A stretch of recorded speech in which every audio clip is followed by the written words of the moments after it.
സമൂഹ മനസാക്ഷിയെ പോലും അക്ഷരാർത്ഥത്തിൽ ഞെട്ടിച്ച ഒന്നായിരുന്നു വാളയാർ കേസ്. 2017 ജനുവരി 7-നും മാർച്ച് 4-നുമാണ് 13-ഉം 9-ഉം വയസ്സുള്ള സഹോദരിമാരെ വീടിനോട് ചേർന്ന് ഷീറ്റ് മേഞ്ഞ ചായ്പിൽ തൂങ്ങി മരിച്ച നിലയിൽ കണ്ടെത്തിയത്.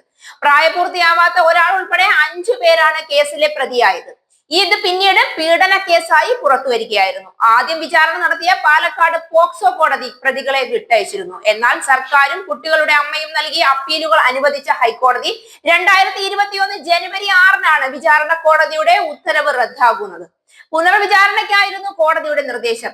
തുടരന്വേഷണം നടത്താമെന്നും കോടതി വ്യക്തമാക്കിയിരുന്നു. CBI അന്വേഷിക്കുന്ന ആദ്യ പോക്സോ കേസും CBI കോടതിയിൽ വിചാരണയ്ക്കെത്തുന്ന ഇത്തരം ആദ്യ കേസും വാളയാറിലേതാണ്. വാളയാർ കേസിൽ CBIയുടെ രണ്ടാമത് കുറ്റപത്രം കൂടി വന്നതോടെ CPIM-നെതിരെ വ്യാപക വിഷപ്രയോഗം നടത്തി മുതലെടുപ്പിന് ശ്രമിച്ച കോൺഗ്രസ് നേതാക്കൾ മാളത്തിലൊളിച്ചു. പീഡനത്തെ തുടർന്ന് ആത്മഹത്യ ചെയ്ത പെൺകുട്ടികളുടെ പേര് പറഞ്ഞ് ഒരു സംഘം മാധ്യമങ്ങളെ കൂട്ടുപിടിച്ച് കോൺഗ്രസും പിണറായി സർക്കാരിനെതിരെ നടത്തിയത് ഹീനമായ പ്രചരണവും വ്യക്തിഹത്യയും തന്നെയായിരുന്നു. കേസിന്റെ പ്രാഥമിക ഘട്ടത്തിൽ വീഴ്ച വരുത്തിയ പോലീസ് ഉദ്യോഗസ്ഥർക്കെതിരെ നടപടിയെടുത്തതും പ്രതികളെ വെറുതെ വിട്ട വിധിക്കെതിരെ അപ്പീൽ നൽകിയതുമടക്കം സംസ്ഥാന സർക്കാർ എടുത്ത ശക്തമായ നടപടിയെ മറച്ചുവെച്ചായിരുന്നു കോൺഗ്രസിന്റെ കള്ളപ്രചരണം. അരിവാൾ പാർട്ടിക്കാരാണ് പ്രതികളെ രക്ഷിച്ചതെന്ന് ഷാഫി പറമ്പിൽ പ്രചരിപ്പിച്ചപ്പോൾ പൂങ്കുഴലിയെ അല്ല CBIയെയാണ് കേസ് ഏൽപ്പിക്കേണ്ടതെന്നായിരുന്നു രമേശ് ചെന്നിത്തലയുടെ ആവശ്യം. പെൺകുട്ടികളുടെ കുടുംബം മുഖ്യമന്ത്രിയുടെ കാലു പിടിച്ചിട്ടും നീതി ലഭ്യമായില്ലെന്ന് VK ശ്രീകണ്ഠനും ശക്തമായി പറഞ്ഞുകൊണ്ട് രംഗത്തെത്തിയിരുന്നു. കെട്ടിപ്പൊക്കിയ മുഴുവൻ വാളയാർ കഥകളെയും പൊളിച്ചുകൊണ്ടാണ് CBI കുറ്റപത്രം പുറത്തു വന്നിരിക്കുന്നത്. കുട്ടികളുടേത് ആത്മഹത്യയാണെന്നും മറിച്ചുള്ള ആരോപണങ്ങൾ തെളിയിക്കാൻ തക്ക ഒരു തെളിവും കണ്ടെത്താനായിട്ടില്ലെന്നും കുറ്റപത്രത്തിൽ വിശദമാക്കുന്നു.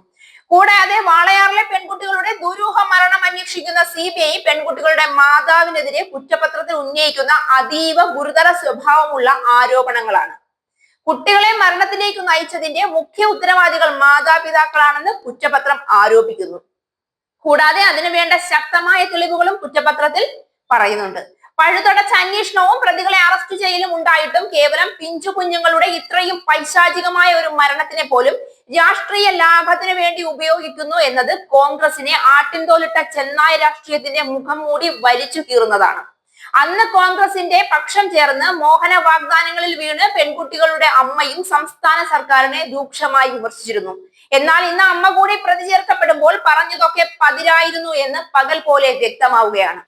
അതോടെ പിണറായി സർക്കാരിനെതിരെയുള്ള ആയുധമായി പിഞ്ചു കുഞ്ഞുങ്ങൾ അനുഭവിച്ച ക്രൂരതയെ ഉപയോഗിച്ച് രസിച്ച കോൺഗ്രസ് നേതാക്കന്മാരൊക്കെ ഉത്തരം മുട്ടിയ അവസ്ഥയിലാണ്. കേവലം 13-ഉം 9-ഉം വയസ്സുള്ള നിഷ്കളങ്കരായ കുഞ്ഞുമക്കളെ കശക്കിയെറിഞ്ഞ അവരുടെ കളിച്ചിരി മായ്ച്ചു കളഞ്ഞ വേട്ട നായ്ക്കൾക്കെതിരെ സാധ്യമായതൊക്കെ പിണറായി സർക്കാർ അരയും കച്ചയും മുറുക്കി ചെയ്യുമ്പോൾ രാഷ്ട്രീയം നോക്കാതെ മനുഷ്യത്വം നോക്കി പ്രവർത്തിക്കാൻ ശ്രമിക്കാതെ അതിനെ രാഷ്ട്രീയവൽക്കരിച്ച കോൺഗ്രസ് നേതാക്കളുടെ മനസ്സ് ശുദ്ധീകരിക്കാൻ നല്ല ഗുണനിലവാരമുള്ള സാനിറ്റൈസർ തന്നെ ആവശ്യമുണ്ട്.